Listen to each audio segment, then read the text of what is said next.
affects everyone. The more we learn about stress, the more we find out how damaging it can be. But there's plenty you can do about it, and it won't cost you anything to see real results. Thanks for being part of Take Charge of Your Health.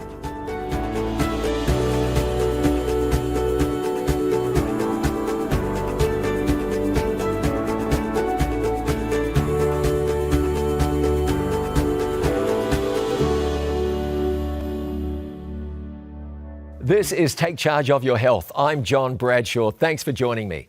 If we learned anything at all from the pandemic, it's that our health is precious and that it's wise to be making decisions now that will help us to be in the best possible shape later. And as we look at stress, we're going to learn something, in fact, a lot, about the benefit of rest.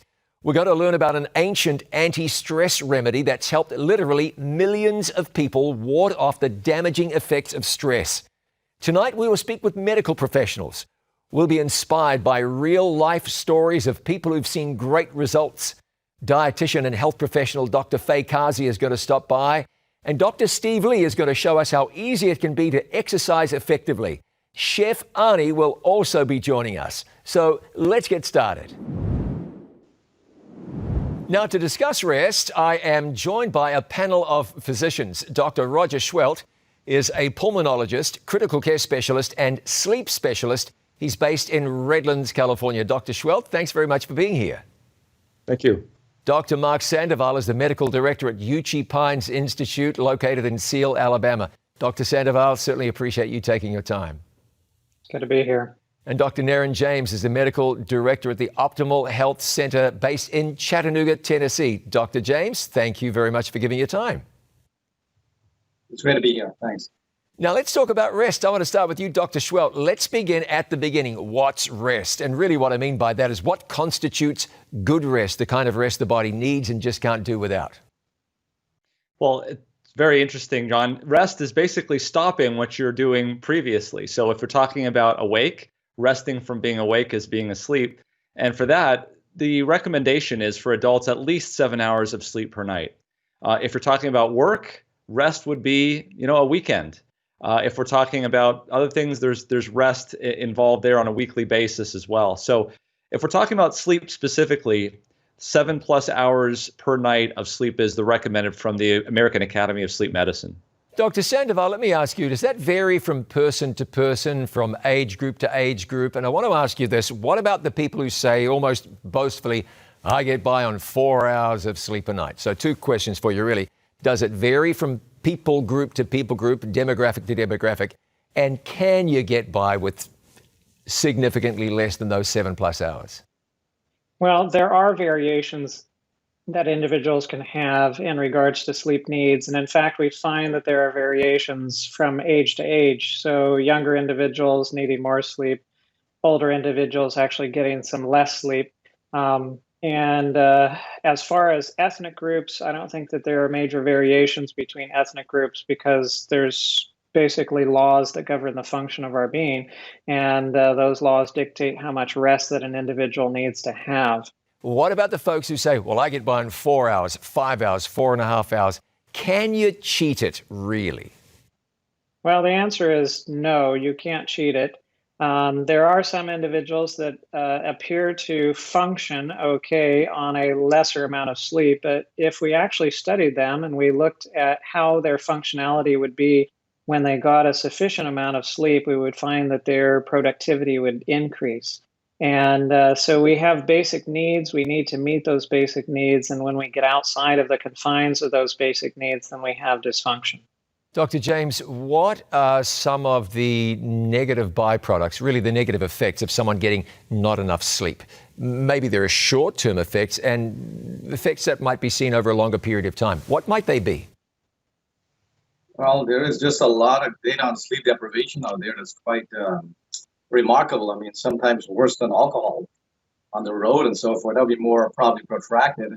But over time, obviously, there's increased secretion of stress hormones, cortisol being one of them, that leads to increased weight gain and a lot of untoward negative effects. The concentration's affected, and overall, just function overall is just is just so much less, despite the effort to think that they can stretch that candle and burn it on both ends. Let me come back to you, Dr. Schwelt. So if people have got their eyes open lately, you'd have seen in online or wherever you read your articles, more and more talk about the importance of sleep and how difficult it is to try to get by on less sleep. So somebody who's honest with themselves and says, Dr. Schwelt said 7+ hours, and maybe I should take that seriously, but I'm getting significantly less. How do you, as simple as it may sound, how do you coach people through actually making changes so they can get more sleep? How do we go about it? Well, the first thing to do is to go through something called sleep hygiene. And anybody can go to the internet and just type in sleep hygiene tips. This by itself is probably not enough, but it's a good place to start. And you would be surprised at how many people are just doing things that are really impeding their ability to get good sleep. I would say probably the most common one that I see is staying up far too late. You know, if you think back just 100 years ago, before electricity, light bulbs, TVs, iPads, iPhones, we didn't have as much light coming to our eyes. We know that light going to the back of our retina causes a decrease in melatonin. And at the critical moment, which is when we're about to go to sleep, that can impede our ability to fall asleep. And so that's by far, I think, one of the most important things to do is to make sure if you're having trouble falling asleep, if you're not getting enough sleep, it's to really turn those things away. This idea of turning night into day is really a pernicious practice. Dr. Sandoval, are there other things that people do? There's one right there. Are there other things, common mistakes that people are making that impacts the quality of the sleep that they get? Yes, absolutely. We find the opposite that Roger was mentioning is true as well, but the time period is different. One thing that individuals are doing that disrupts their sleep is actually not getting enough light during the daytime.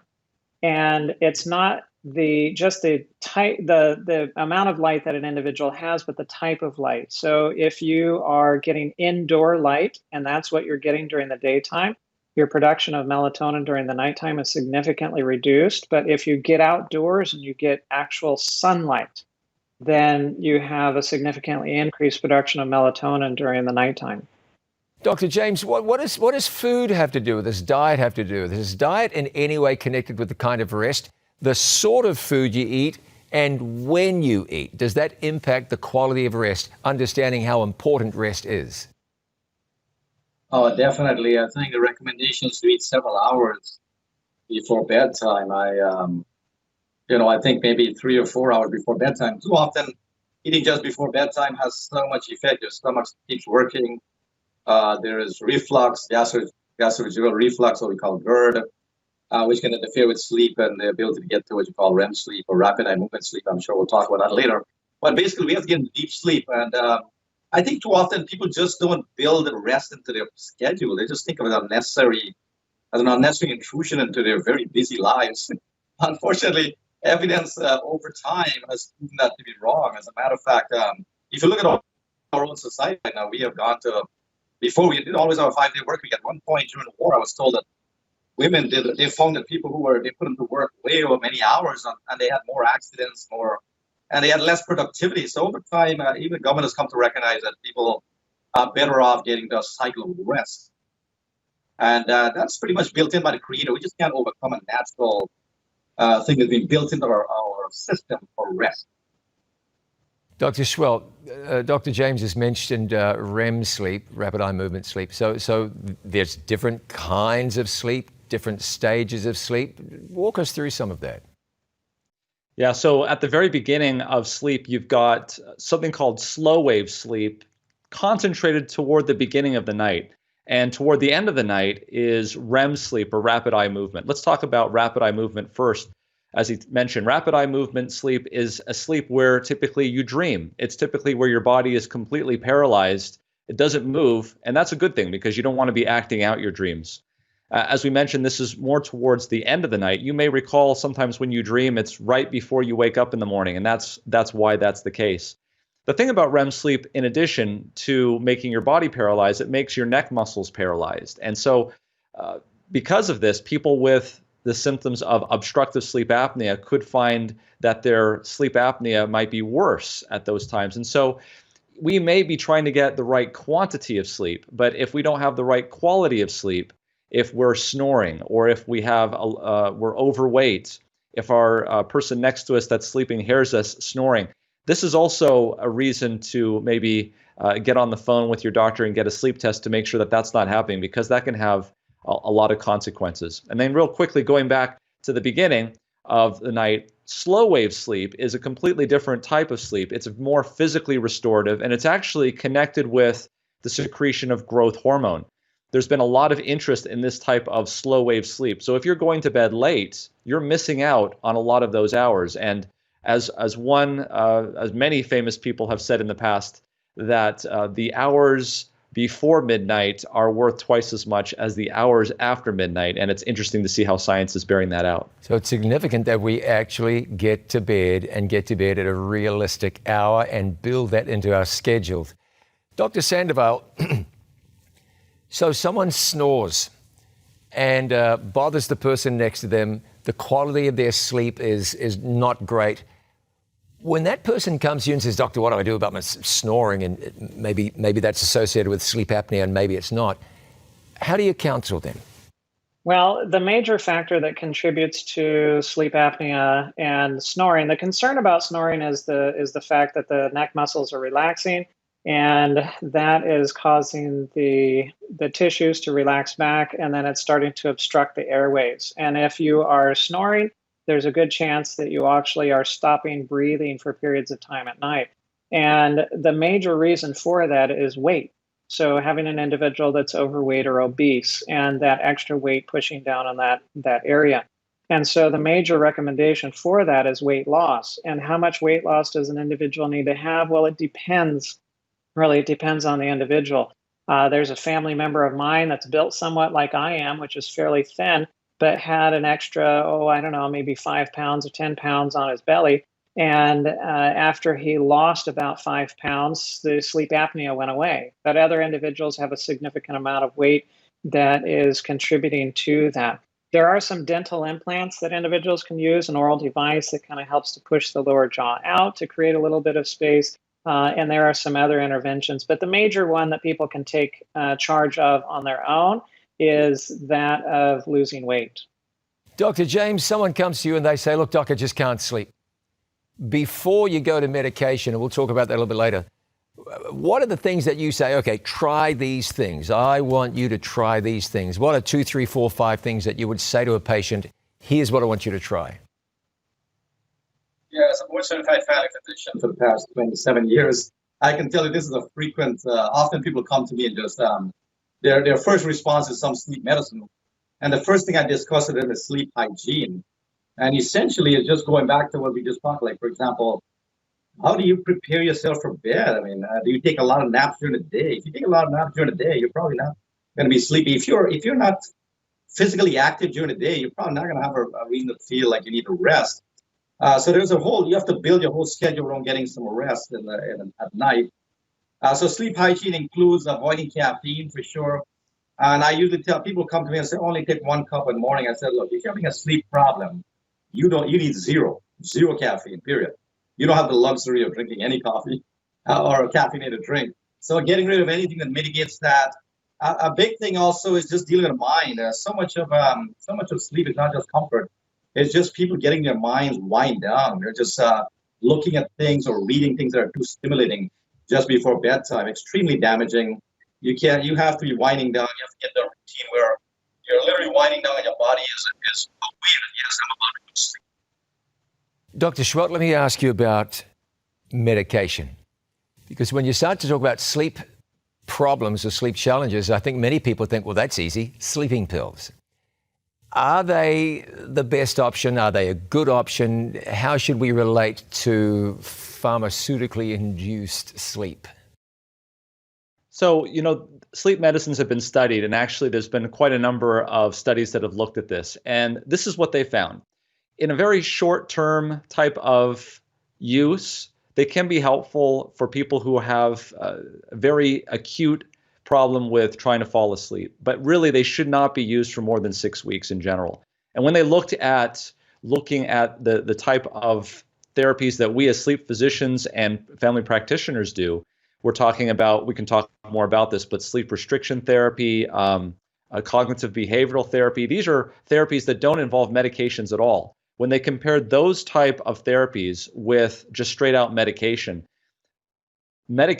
was not as long lasting, wasn't as effective as cognitive behavioral therapy, sleep restriction therapy, and sleep hygiene. So clearly, sleep medications do have a role in the short term, but certainly not in the long run, and the science has borne that out. Dr. Sandoval, something Dr. James alluded to a moment ago, I want to ask you to maybe elaborate on a little bit. What's the role of, the mind in sleep? What I'm wanting to ask you is sort of a spiritual approach. Is there a place for approaching getting better sleep with experiencing better overall mental health, the sort of assurance that comes from knowing that your life is in the hands of a loving God? Is there a correlation there that you see? Yes, absolutely. The major reason why I find that my patients can't sleep is because they're worried. They're usually overthinking. They go to bed and they want to get asleep, but they can't because their mind is running and they can't get their mind off the things that it's running upon. And it's usually worry. It usually has some form of fear associated with it as well. And it's a seeking to control the surroundings and the events which one cannot control. And the one solution that I have found that has been the best for individuals to help them in this situation is to teach them to use bedtime as interventional prayer, intercessory prayer for others. And so they go to bed and they have a prayer list for individuals that they, in their life and so on, and pray for this one and then for that one and then for this one and so on. And if their mind starts wandering, that's fine. Just bring it back and continue the list where you left off. And if you get to the end of the list, well, that's fine. Start the list over again. And the spiritual mental issues are the major driving factors for individuals not being able to get to sleep, not to mention the fact that spiritual emotional issues then drive behaviors, which we have been talking about already. So it's the key component to individuals not being able to sleep. One thing I find fascinating about the subject altogether, Dr. James, and that is that the Creator built rest not only into our daily routine and rhythms, there's day and then there's night, but he also spoke about this when he gave Moses the 10 Commandments way back then at Mount Sinai. So pick up on that for me, Dr. James. Rest as given to us as a gift by God. So certainly we read in Genesis that after having completed creation, ending with man, God rested on the seventh day, and that was quite and this is obviously we know God didn't need to rest. He is all powerful, omnipotent, and it was more of an example to us. That obviously was an example already, but then it was reiterated in a very direct way on Sinai with Moses and written on the tablets of stone. So I think that this reflects in the fourth commandment requiring rest 1 day per week, the seventh day. So I think it speaks highly of the fact that the Creator, one who created us, who knows every fiber of being, actually built that into the creation of man and enjoins upon us to take that rest. And subsequent data, secular data, has supported that day of rest as being critical for longevity and quality of life in general. That's very fascinating that way back in the beginning, God rested and he gave rest, Sabbath rest, to the human family. And clearly, even the scientific literature would bear out that is extraordinarily beneficial to us today. Dr. Schwelt, I'd like to leave the last word with you. Wrap this up for us. Share something with us that you know is significant. We haven't touched on it yet, or maybe you'd like to take something a little deeper than we've been so far.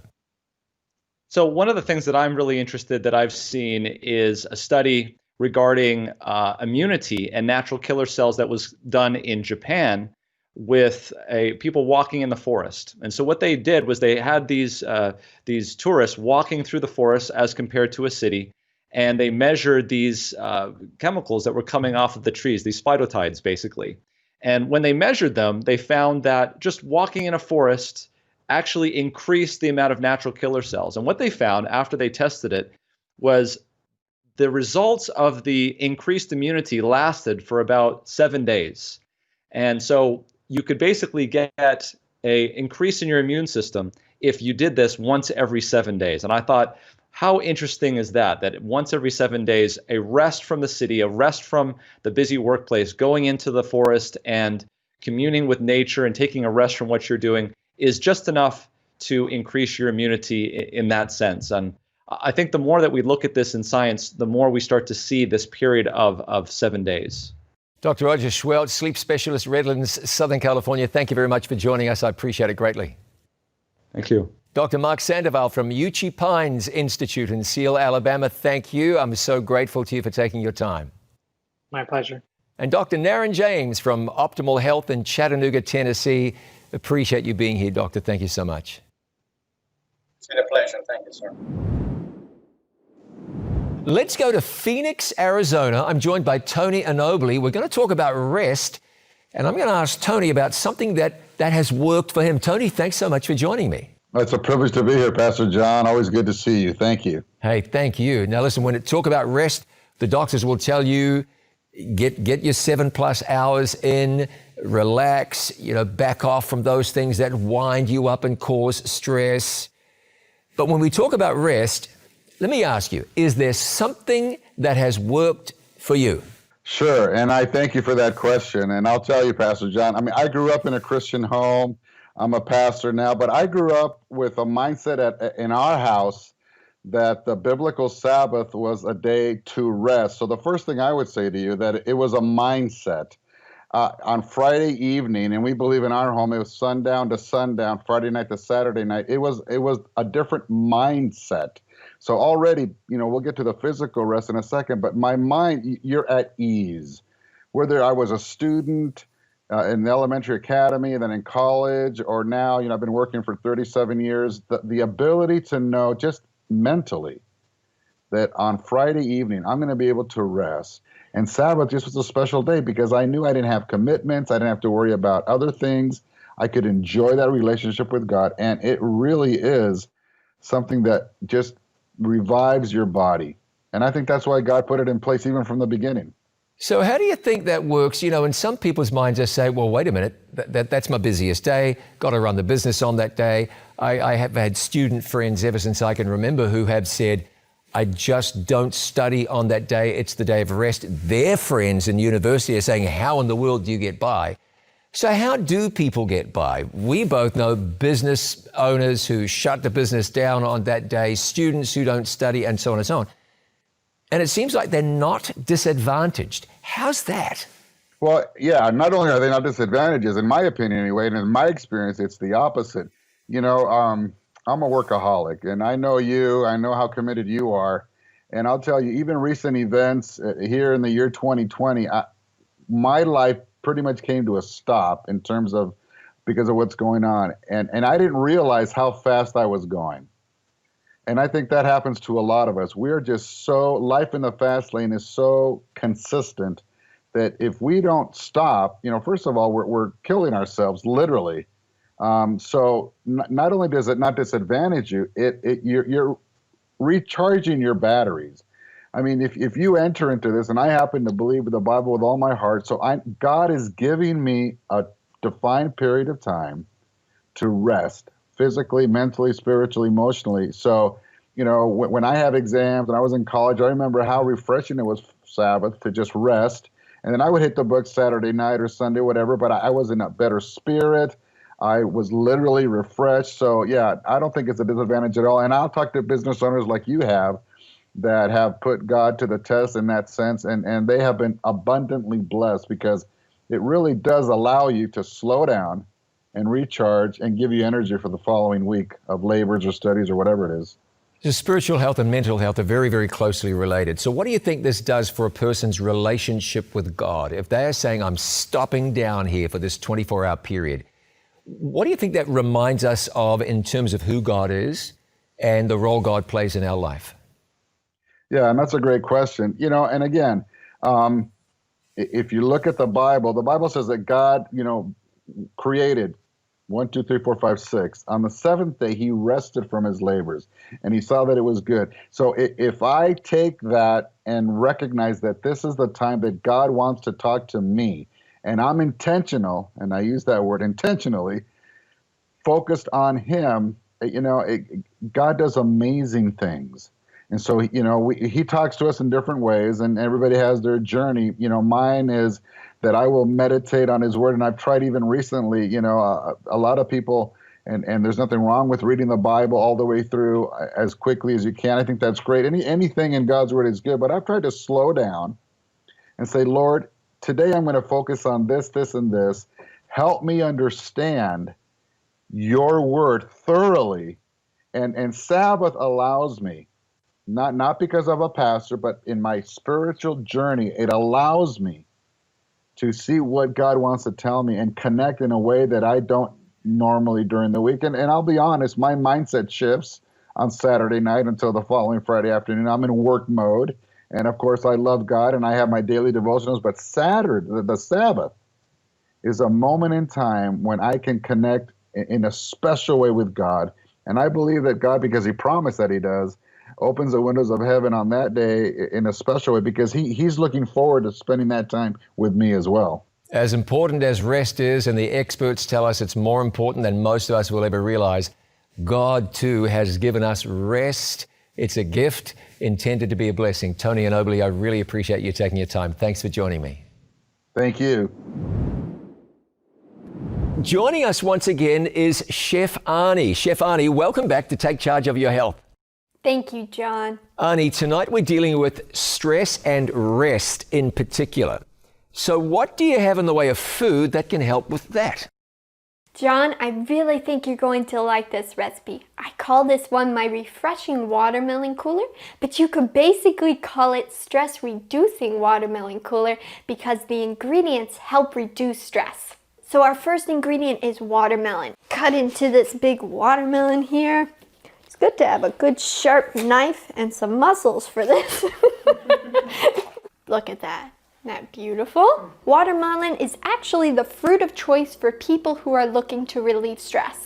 It is actually 92% water, but don't let that fool you. It is packed full of nutrients and antioxidants. Obviously, we want a whole bunch of watermelon in our lives. That's why I'm adding a whole bunch right now. Now we're going to add some ginger.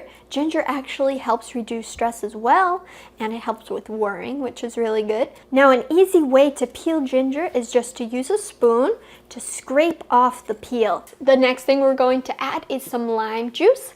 And I have a fresh lime here. This also helps reduce stress. And if you roll it a few times over your cutting board like this, you will get more juice out of it. Smells so good in here with the lime and the ginger and the watermelon. This is gonna be incredible. Now, some of you may like this drink a little sweeter, and then you could add a little apple juice concentrate. But the watermelon may be sweet enough just as it is, so it's good to blend it, taste it, and then if you want it a little sweeter, add a little apple juice concentrate. And I have some fresh mint here, which I'm just going to chop up on the side. And you don't want to blend this in with the drink because it could give the drink a funky color, which we may not like so much. Look at that.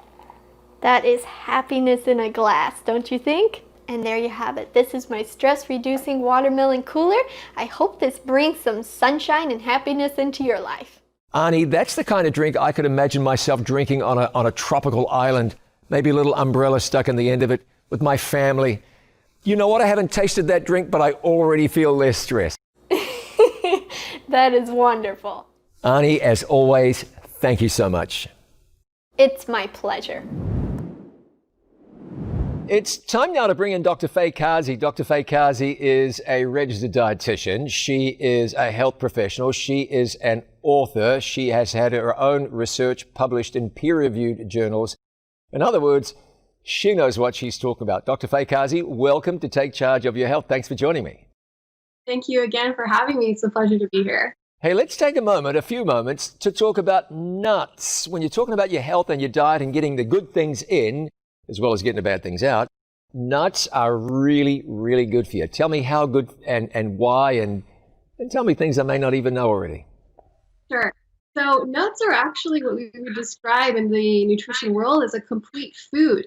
And that's because it has all three of the macronutrients. It has carbohydrates, it has fat, and it has protein. So unlike other foods in the plant-based community, this is like the one area where you can get the best of all three of those worlds. So nuts are fabulous that way. You can survive on nuts alone if for some reason the entire world, all the food fell off the face of the earth and only nuts were available, people would survive quite okay. And that's because all those macronutrients and a lot of essential vitamins and minerals are available in nuts. So they are quite a powerhouse of nutrition. Fantastic. So if I stopped at the gas station and said, "Oh, I'll get a bag of salted peanuts," is that doing the trick, or is there a better way? It's a good question. So the little bag of salted peanuts at your gas station might not be organic though, and it might mean that if it's in a bagged container and whatnot, it might be roasted and heavily salted. Roasting meat is not terrible. It just that high heat tends to denature some of those essential fats that are really important to maintain their integrity in raw nuts. So if you're able to get raw nuts, they are a lot more nutritionally dense, and they're, I guess, for lack of a more sophisticated explanation, their components are more intact than if they're heavily roasted. So it's probably not rare. Most people would probably say, I probably don't get enough nuts into my diet. So if somebody was trying to get more nuts into their diet, how would they go about it? Recommend a couple of steps. Here's what you need to do. So yeah, for sure. The best way I like to get nuts in my diet, I love to have sliced apple with a nice big hefty helping of all natural peanut butter. I love peanut butter. And I'm probably getting all my nuts worth in that one serving of peanut butter because I put a lot. But it's all natural. There's nothing added to it except a little bit of salt.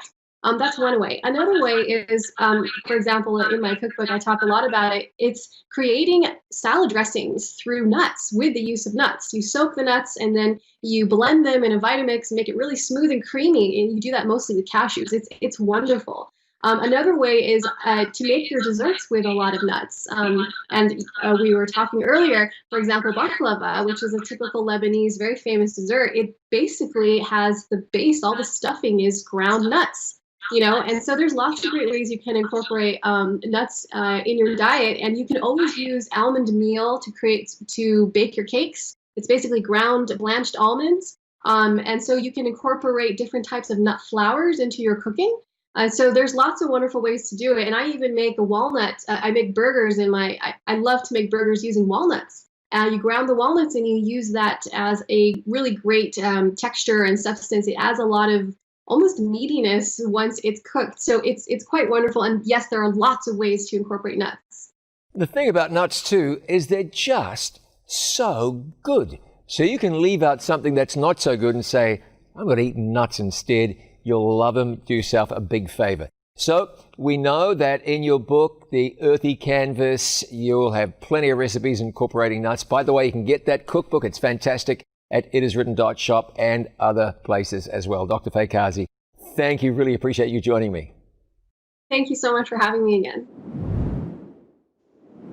It's time now for our frequently asked questions dealing with the subject of rest. I want to start with you, Dr. Roger Schwelt. What is a question you are commonly asked about rest, and how do you answer? Yeah, so basically the question is, how can I fall asleep at night if I have insomnia? And insomnia is a major problem, especially in our elderly population, not even in our elderly population, but even in our middle-aged population. I distinguish between those two, between those that have a difficulty falling asleep and those that have a difficulty staying asleep. The ones that I have a problem with falling asleep is often due to anxiety, as Dr. Sandoval has expressed us as well. And much of that is rooted in not just being trusting in God, but having anxiety. One of the major things that I found, and many people have found, is that there is an anxiety with the bedroom itself. And so one of the things that I tell my patients to do is, if they're having trouble falling asleep, is to not go into the bedroom thinking that you're going to fall asleep. If you can't fall asleep, is to go to a different room of the house and try to fall asleep, or at least try to be tired there and then go into the room, so that you're not associating all of these failures of trying to fall asleep with the bedroom. And you can get this sort of a subconscious connection. But that's one of the major questions that I get asked all the time. Dr. Mark Sandoval, a frequently asked question regarding rest. What is it? How do you respond?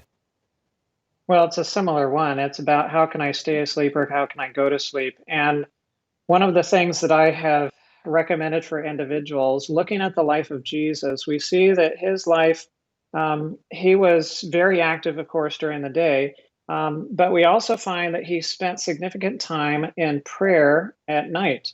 And so we're told that morning by morning, he came back from hours alone with his Father. Evening by evening, he went and spent hours alone with his Father. He frequently spent the entire night in prayer. And what the individual, what the being needs is not just sleep, it's rest. And rest is more than just sleep. And we see this in the life of Jesus. And so rest also is communing with the Father. It's connecting with him. It is the peace that comes through that connection. And so if individuals are having difficulty sleeping, and I recommend that they pray. And so they spend that time in prayer, again, intercessory prayer, like I talked about before, not praying for their own issues, not worrying about their own issues, but praying for others and focusing on their needs and interceding with the Father on their behalf. And if they can't sleep, pray. And what they'll find is that when they wake up in the morning, and they will be as well refreshed, even if they didn't spend as much time sleeping as they spent praying.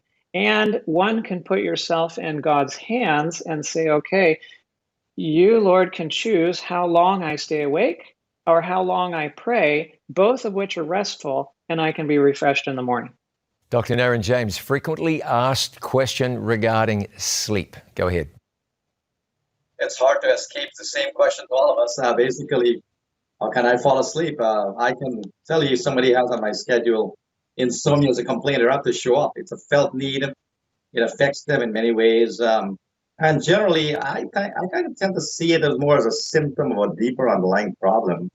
And the spiritual dimension cannot be underestimated. And I say that not because I'm a Christian physician, but frankly, people don't have meaning in their lives and they're struggling with major issues, fundamental issues of meaning.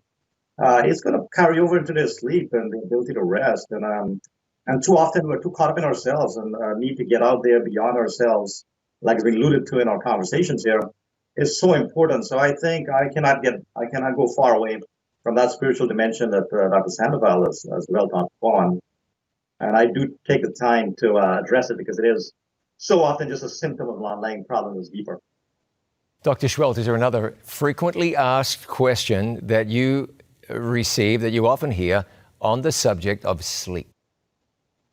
Yeah, if people are on sleep medications, they want to know, how can I get off of these sleep medications? So what typically happens is they're on sleep medications already. They come to see me and they're still having difficulty falling asleep and staying asleep. And so what we do is we institute a lot of the things that we just talked about, behavioral changes, sleep hygiene. But I don't tell them to get off their sleep medications yet. It's only when we actually have a good night's sleep because of all of these other behavioral changes that we're making that I'll ask them to very slowly, under a physician's supervision, start to whittle away at the dose of that medication that they're on until finally it's gone. And that's usually the way that we do it. I don't start in saying taking away their sleep medication at the first. I try to solve the problem and then get off that sleep medication. Yeah, that's an important point, because someone's listening to us tonight. They're saying, okay, I'm just going to pray this away and flush my sleep medication. You would say, don't do that, right? No. All right, Dr. Sandoval, another FAQ on the subject of sleep. What would it be? Well, one of the questions is, when should I get to sleep, right? When should I go to bed? And the question to that is, the answer to that is earlier than later. How earlier than later? You want to make sure that you get at least a couple of hours of sleep before midnight, whatever time zone that you're in. And so we have found, after, again, years of working with individuals and finding out what works for them and their physiology, that if individuals get to bed somewhere in the 8 to 10 range, that usually provides the best quality of sleep for nighttime. And once you start pushing it past 10 and you start hitting closer to 11 and then getting closer to 12 or after midnight, then it becomes less and less productive. Dr. James, is there one more question? A frequently asked question, subject of sleep. Well, more so, it's about a result. People coming to me and saying, "Why am I so tired even after I've been in bed so long?" And so often I have to refer them to colleagues like Dr. Schwelz to look at, because often they're overweight, they're having a very poor lifestyle, they're inactive, and a lot of the lifestyle issues are playing into their ability to, first of all, they gain weight, then they have sleep apnea, and they're not aware that they're actually not experiencing rest.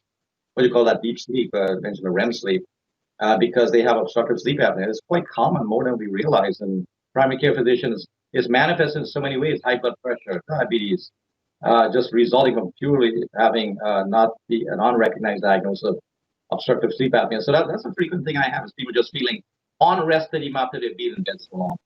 Outstanding, gentlemen. Thank you. Dr. Roger Schwelt, sleep specialist from Redlands, California. Thank you very much for being here. Dr. Mark Sandoval, Medical Director of Uchee Pines Institute. Thank you. Dr. Aaron James from Optimal Health in Chattanooga, Tennessee. Thank you all. It's been great. Much appreciated.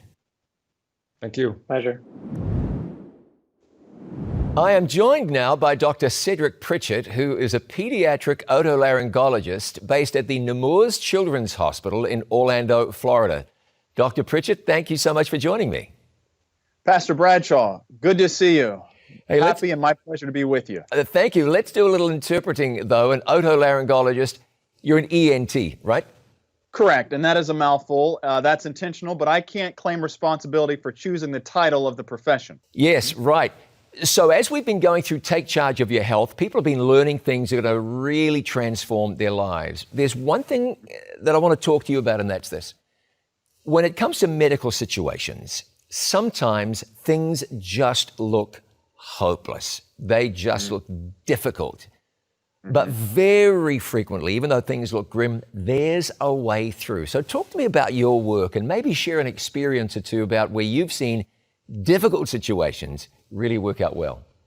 Absolutely. Happy to share that. So, I guess, Pastor Bradshaw, I should probably paint a picture for you. And that is, as a pediatric physician, we see oftentimes conditions in children that are just heart-wrenching. And this, of course, has nothing to do with the lifestyle or the decisions of a child.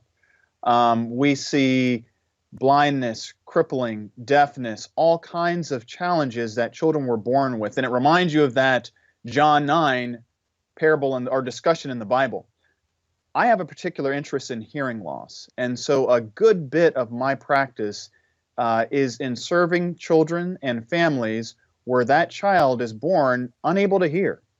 Unfortunately, hearing loss is way too common.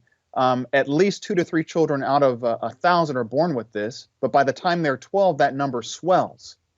And most of these children are born to families that talk, and so it really puts them in a position where their ability to communicate and appreciate the love and acceptance of their family is challenged. So I certainly have had some experiences with this, and would be happy to share one in particular if I could. Oh, yeah, please do. Yeah, I want to hear about that. Yeah, so we'll just call his name Sam. Sam came to me with his mom and dad and great uncle when he was about 6 months of age or so. He had been told, his family had been told, that he was born with hearing loss, and the severest kind, which we would consider deafness. And I had to share with them that, unfortunately for them, that was going to limit his ability to learn to talk, because it's very difficult to talk and talk understandably if you can't hear. And so we didn't know what the actual cause was. We worked on getting him some hearing aids, but then told him we felt the hearing aids, given the severity of his loss, would be inadequate for him to achieve appropriate access to the speech sounds. They took some time. It was not an easy prescription to embrace. They did some research. They traveled around. They visited. They even went back to see their family in a different country where they had come from originally. But finally, he came back. And to get to the long of the short of it, Pastor Bradshaw, we ended up performing a cochlear implantation procedure for Sam in both of his ears. And with those procedures, which went quite well, and some dedicated therapy, speech therapy, working with his hearing specialist, that little guy came to see me about 3 or 4 months ago, and it's amazing. You would not know he is deaf if you did not see the implants on the back of his head. He sent me a little video singing happy birthday to me, which is amazing. His mother has been phenomenal. And as I reflect on their experience, it just reminds me that, yes, we sometimes are caught in situations which were not our doing. But the combination for us between a dedicated parent, a great team, capable hands, although the journey is hard and steep, can result in outcomes that just make us say that journey was worth every step of it. These stories I think are so important because there are so many families or so many individuals that are facing situations and they say, there's just not a way through here. I don't see any light at the end of the tunnel. There have been great strides made in medicine. We have extraordinarily well-trained physicians, a lot of good treatment options now. And as you said, sometimes there absolutely is a way through. What a thrill to hear this little guy's got a great future in front of him. Oh, I'm telling you, he is a champion of ours. And he comes in and likes to swag a little bit and wants to give me a high five, or at least now. Initially, he wasn't too fond of me, but I'm so proud and thankful for his family. One of the things that's an absolute joy for me, Pastor Bradshaw, is partnering with these parents. Parents bring their most precious asset to us in the pediatric space and say, can you help me? Kind of like Jairus did with his daughter. What can you do for me? If they could do it themselves, they would. And so I believe that God has given me an opportunity to partner. It's been a lot of work. It's been a long journey. But to sit down with families and say, listen, this is a difficult condition to address, but we are not giving up. And sometimes, even if we find that the road seems blocked, I am here with you. And I will walk this journey with you and offer you what I can. That's part of the space and privilege that I have a chance to serve. And that is as important as the successes and the wins that happen. Yeah, fantastic. Hey, thank you for doing what you're doing.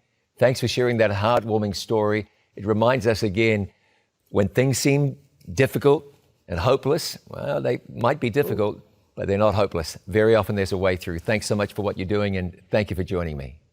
Thank you, sir. I appreciate the time. It's interesting that if you want to get good rest, you need to be active. Activity is a key to really good rest. So we want to talk about activity now and exercise. How to get it, what to get, how to go about it. Here is Dr. Steve Lee. Dr. Lee, welcome to Take Charge of Your Health. Thanks, John. Let's talk about flexibility. Flexibility is a very important thing.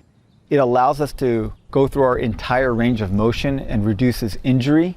Flexibility improves our posture and reduces muscle pain and soreness. We can maintain or improve our flexibility by stretching. And while there's many different methods to stretching and many different ways of doing it, there's a couple of rules of thumb. One is we should stretch every joint in our body, starting from our neck to our spine, shoulders, elbows, and wrists, as well as our hips, knees, and ankles. Stretching is best done when our muscles are warm after an exercise or after a hot shower or bath. And ideally, we should stretch for 30 minutes several times a week, but even 5 minutes is better than nothing. So let's remember to stretch after every exercise session. It's really important to take good care of your spiritual health. So let's dive again into the Creation Life study guides. Study guide number 2 is rest. Stress is a killer. It's bad on people. It seems like with some frequency we learn more and more about the deleterious effects of stress. Rest is a key component to warding off stress. As you've heard, many people can't sleep because of worry, stress in their life. So let's take a look at the first question here inside study guide number 2. What kind of life does God want for us? What kind of life does God want for us? 3 John verse 2, that's the little book of 3 John verse 2. Beloved, I pray that you may prosper in all things and be in health just as your soul prospers. Healthy body, healthy mind. God wants you to prosper spiritually and physically. Or let's turn that around. As you prosper physically, you're able to better prosper spiritually. And that's a key to keep in mind. Let me read here. God cares a great deal about how we live. He's not a distant God who cares nothing for his creation, but rather a loving creator who wants us to have the best in life. He cares about our salvation, but he also cares about us in the here and now. It'd be a tragedy if you thought that God was way off, distant, way up there in heaven and doesn't know or doesn't even care about what's going on in your life. That absolutely wouldn't be true. He is our maker. The Bible teaches us to refer to God as our Father, the perfect Father, a loving Father. One of the reasons Jesus came to the world was to show us what the Father is like. Jesus lifted people up. Jesus served. Jesus loved. Jesus healed. Jesus poured himself into the lives of others, revealing to us that that's what God in heaven is like. How can we have the abundant life that God wants us to enjoy? This is question number 2. Matthew 11 verse 28 says, "Come to me, all you who labor and are heavy laden, and I will give you rest." Isn't that a good thought? If you're tired from the stresses of life, you can connect with God. How do you do that? Through prayer. Talk with him. Get out in nature and commune with God in the things that he has made. You see the handiwork of God. And you can commune with God and be one with God in the Bible, reading God's word. That's God communicating to you through what he inspired people long ago to write down. As you do so, God will reveal ways your life can improve. He wants to show you the best way to an optimal life where you're firing on all cylinders and you're happy, stress-free, and rested. Well, God gave us a special gift to help us rest. And you heard Tony and Oberly talking about this tonight. What is one gift God has given us to help us rest? I'm going to read from the book of Exodus and chapter 20. Listen to this. "Remember the Sabbath day to keep it holy." Let me pause right there. When Labor Day rolls around, or President's Day, or Thanksgiving, or Christmas, are you typically upset that you're not able to go to work because work is off that day? For most people, there's, not everybody, but for most people, there's no work that day. When there's a public holiday coming around, the 4th of July, are you like, ugh, oh, that's too bad. Who wants a day off? No, of course not. Everybody looks forward to those days and says, I can plan a long weekend. I can take a day off. I can do things around the house. We can get together with friends or family and so forth. A day off. God has carved out of the rock of time a day off once a week. One day in every 7. It's really interesting that if you look at this, God created us to operate on a circadian rhythm. That's the daily rhythm that regulates our life. And also, according to some scientific studies, reliable studies, a circaseptan rhythm, revealing to us that we operate on a 7-day cycle as well. It's hardwired into us. God says, I'll give you a day out once a week, and you'll be blessed as you grab hold of it. And so the Bible says in Exodus chapter 20, remember the Sabbath day to keep it holy. 6 days you shall labor and do all of your work, but the 7th day is the Sabbath of the Lord your God. God goes on and he says, in it you shall do no work. You, nor your son, nor your daughter, nor your male servant, nor your female servant, nor your cattle, nor your stranger who is within your gates. For in 6 days the Lord made the heavens and the earth, the sea and all that in them is, and rested the 7th day. Therefore the Lord blessed the Sabbath day and hallowed it. Stress, God knew, would be such a big deal down at the end of time. He put a release valve against stress right in the 10 Commandments. God knew that rest would be so valuable and for so many people so hard to come by that he built it into the foundation of his government. And he said, I'm giving you a day out. Take a day out. It's too easy today to work. And then, even when we're not working, to play like there's no tomorrow. God says, here's what I want you to do. Take time out. Take a day a week. Not just any old day, but this day, the 7th day, the Sabbath day. Commune with God, fellowship with others, spend time with family, devote part of that to serving your fellow human being and looking out for the welfare of others. That's a panacea for a lot of the worries, concerns, and stresses of life in this hectic world. It's a gift. Look into the Bible. Exodus chapter 20 starts in verse 8. Remember the Sabbath day to keep it holy. And if you'll grab hold of that and put Sabbath rest into your life, you'll find your life will be revolutionized. You'll never be the same person again. There's a rest element, which is very important, and in that there's a communing with God element, which is really important also. How about Jesus during his life? What was rest in Christ's life? Well, it says in the book of Mark that Jesus said to them, "Come aside by yourselves to a deserted place and rest a while." For there were many coming and going, and they did not even have time to eat. Jesus' example was to say to his friends, come on now, you got to put some boundaries around here because you're getting run off your feet. You're not resting. It's bad for you. It will take a toll on you physically. The stresses of life are going to overwhelm you. Take some time out and rest. Are you getting enough rest? I hope you are. And remember this special spiritual rest, Sabbath rest, given us by God. Well, I want to encourage you to download this resource at takecharge.life. It's study guide number 2 in the Creation Life series. It's rest. There are other resources that you can download there as well. At takecharge.life, you can find previous Take Charge episodes in this series. Watch what you've missed out on. Get that link and share it with other people and invite them to journey with you as you and them together take charge of your health. Tomorrow night, really important subject. We'll speak to medical professionals who can help immensely with the subject of addictions. Millions of Americans are addicted. Millions more struggle with one substance or another. So find out what you can do for you or for others. Addictions tomorrow night. I'm looking forward to seeing you.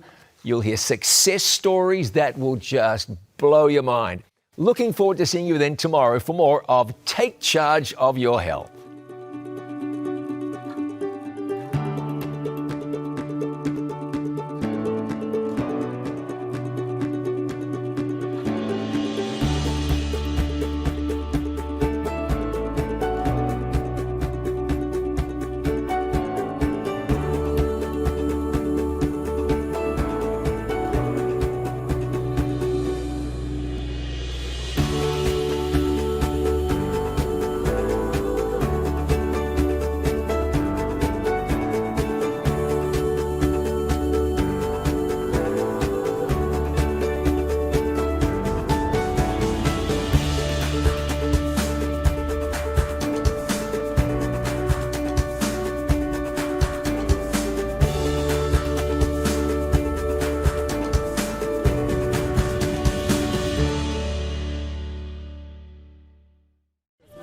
Leaving hot coals improperly extinguished can cause a wildfire. Hey guys, it's Smokey! It looks as if Smokey is going to use the drown, stir, drown and feel technique. After the first drown, a good start. Next, another drink. And finally, a close feel. Is it cool? Okay. Yeah. Hey Smokey, catch! Oh, my bad, Smokey. Only you can prevent wildfires. More and more people are watching It Is Written TV for the first time. They're watching their favorite It Is Written episodes, listening to inspiring sermon series, and much more. They're watching them here, and even here. See for yourself why people are turning to It Is Written TV to watch their favorite Christian programs live and on demand. Watch It Is Written TV for free on Roku and Apple TV, or visit itiswritten.tv.